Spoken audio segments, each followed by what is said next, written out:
ሚያዝያ 6 ዕለተ ማክሰኞ የምሽት ጸሎት። እግዚአብሔር ሆይ ስለዚህ ጊዜ እናመሰግናለን። በሕይወታችን ስላመጣው መልካም እድሎች፣ መልካም ሐሳቦች፣ መልካም የሆኑ ነገሮች በሕይወታችን ስለምታስብልን ስለምታደርግልን እናመሰግናለን። በሕይወታችን እንዳንተ ያለ ማለት አምላክ የለም። እግዚአብሔር መልካምነት እንኳን ለሌላው አይደለም፣ እግዚአብሔር ሆይ ለኛ የበለጠ ሆኗል። እኛ ለራሳችን መልካም ነው ብለን ከምናስበው በላይ አንተ መልካም ነህ። ስለዚህም እናመሰግንሃለን። እግዚአብሔር ሆይ የጥበብና የመገለጥን መንፈስ ያለማቋረጥ ጳውሎስ እንደለመነ ለኤፌሶን ቤተክርስቲያን እግዚአብሔር ሆይ ዛሬ እንለምናለን በጌታ በኢየሱስ ክርስቶስም።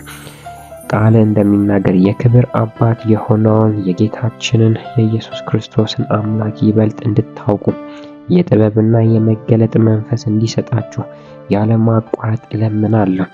እንዲሁም በእርሱ የተጠራችሁለት ተስፋ ይህ በቅዱሳን ዘንድ ያለውን ክብር የሆነውን የርስት ባለጠግነት ምን እንደሆነ ታውቁ ዘንድ የልቦናዎች አይኖች እንዲበሩ ለእኛ ለምናምነው ሁሉ ከሁሉ በላይ ታላቅ የሆነውን ኃይሉን እንድታውቁ እጸልያለሁ። ይህም ኃይል እንደ እርሱ ታላቅ ብርታት አሰራር ነው እንዳለብን እግዚአብሔር በጌታ በኢየሱስ ክርስቶስም አንተን እናውቅ ዘንድ የጥበብና የመገለጥ መንፈስ በላያችን ላይ እንዲቀመጥ እንጸልያለን። የጥበብና የመገለጥ መንፈስ በመንፈስ ዓለም የተቀመጡ ለኛ የተጻፉ እግዚአብሔር በረከቶችን እንድናውቃቸው እግዚአብሔር ሆይ የተጠራንበት መጠራት ምን እንደሆነ እንድናውቅ እግዚአብሔር እንድትረዳ የመገለጥና እግዚአብሔር ሆይ በጌታ በኢየሱስ ክርስቶስም ይሄ መንፈስ በላያችን ላይ እንዲቀመጥ እጸልያለሁ። እግዚአብሔር በጌታ በኢየሱስ ስም ባሪያ ጳውሎስ በጸለየበት ጊዜ የኤፌሶን ቤተክርስቲያን ሙሉ ለሙሉ ይሄንን መንፈስ እንዳገኙ ይሄ መንፈስ እንዳገኛቸው እግዚአብሔር ሆይ ያለማቋረጥ እንጠይቃለን።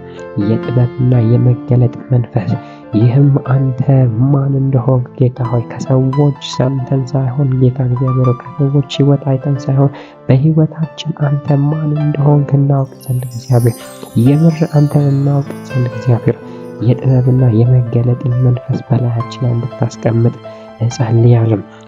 እንዲሁም በእርሱ የተጠራችሁለት ተስፋ ይህም በቅዱሳን ዘንድ ያለውን ክብር የሆነውን ርስቱን ባለጠግነት ምን እንደሆነ ታውቁ ዘንድ የልቦኖች አይኖቻችሁ እንዲበሩ እንደሚለው እግዚአብሔር በጌታ በኢየሱስ የልቦና አይኖቻችን ይብሩ። የጥበብና የመገለጥ መንፈስ Spirit of wisdom and understanding እግዚአብሔር በጌታ በኢየሱስ ክርስቶስ ስም በላያችን ላይ እንዲያርፍ እጸልያለሁ። በጌታ በኢየሱስ ስም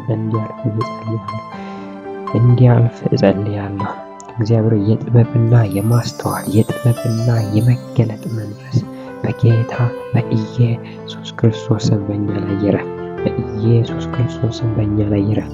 በኢየሱስ ክርስቶስ ስም በእኛ ላይ ይረፍ።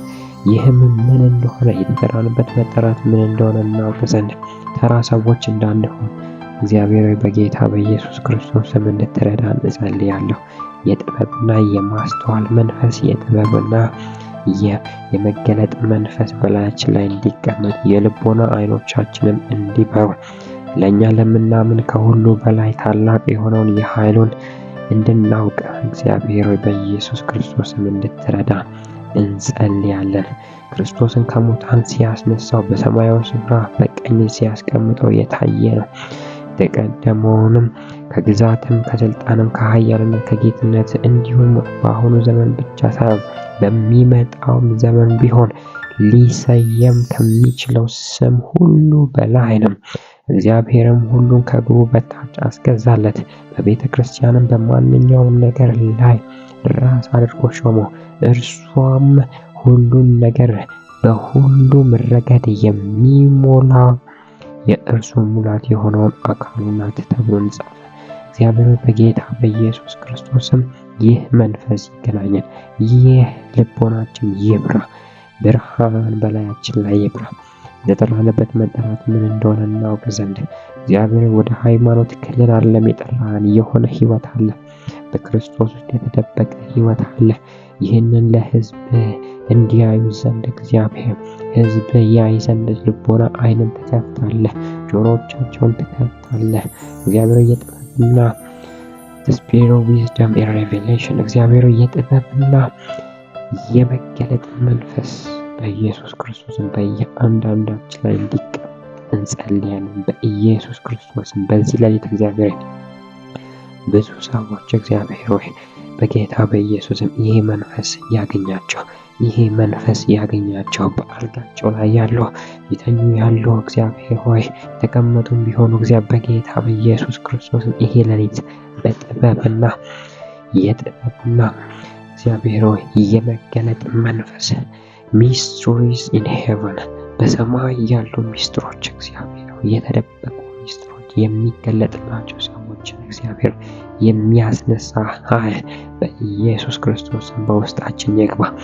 እግዚአብሔር ሆይ ይህ መንፈስ በላያችን ላይ በመጣ ጊዜ የተጠራንበት ተስፋ ምን እንደሆነ እናውቃለን። አንተ እራሱ እግዚአብሔር ሆይ ማን እንደሆነ በትክክለኛ እናውቃለን።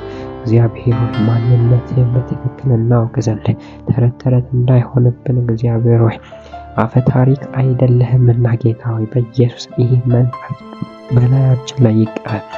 ይህ መንፈስ በላያችን ላይ ይቀመጥ። ይህ መንፈስ በውስጣችን ይቀመጥ። ይህ መንፈስ በላያችን ላይ ይቀመጥ። እግዚአብሔር ሆይ ኃያል ነህ። እግዚአብሔር ሆይ ብርቱ ነህ። እግዚአብሔር ገዢ ነህ። እግዚአብሔር ሆይ አንተ ለልጆች ይህንን መንፈስ ትሰጣለህ። እግዚአብሔር ሆይ ዳቦ ለምኖ ድንጋይ የሚሰጠው አባት በምድር ላይ የለም። እግዚአብሔር ሆይ አሳ ለምኖ እባብን የሚሰጥ ክፉ አባት የለንም። እግዚአብሔር ሆይ ነገር ግን ጌታ ሆይ አንተ መልካም ስለሆንክ የጠየቅነውን በላይ አሪፉን ነገር ትሰጠናለህ። ስለዚህ እናመሰግናለን። በኢየሱስም አሜን።